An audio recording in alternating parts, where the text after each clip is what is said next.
McCreary from Baseball by the Yard. Thanks for stopping by. I have a little tip here for hitters and coaches of hitters, and that involves holding the bat properly, and something that I still see kids at the higher levels make this mistake, and it's often something that I look for early on when I'm working with hitters. Now, the basic tip I will give hitters is when you set up in your stance and you have the bat in your hands, I always say you want to have kids have a 90-degree angle between their arm and the bat. That's about a 90-degree angle. It's okay if that angle is a little smaller, but the smaller the angle, the more that kid is going to wrap the bat around his head. So about a 90-degree angle or a little bit less is okay. Now here's why that's preferable in my mind. When that young man takes his hands down to the ball, he still has a lot of room with his wrist to unload and go to the ball. So for example, if you watch here, when I take my hands down, when I get close, I can then release my wrist, and I still get a lot of bat movement, a lot of distance that I can cover with that bat just by releasing my wrist.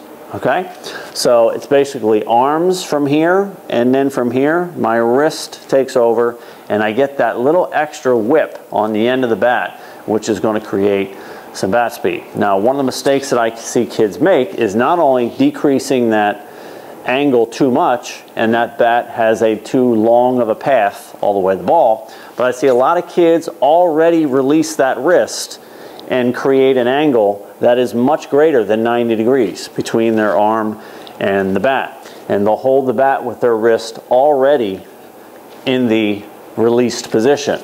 Now from here, when they swing, they have nothing of their wrist left to use. They've already turned their wrist, and now they become an arm hitter, and they lose a lot of bat speed.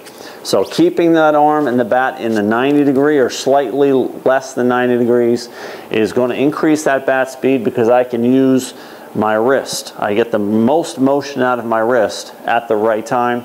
If I increase that angle of the bat, I'm releasing my wrist, and I just don't get that extra snap on the end of the bat there when I do my swing. Now, one of the challenges is some kids will look on TV and they'll see major leaguers in a stance like an Albert Pujols, where he does keep the bat more than 90 degrees in his stance.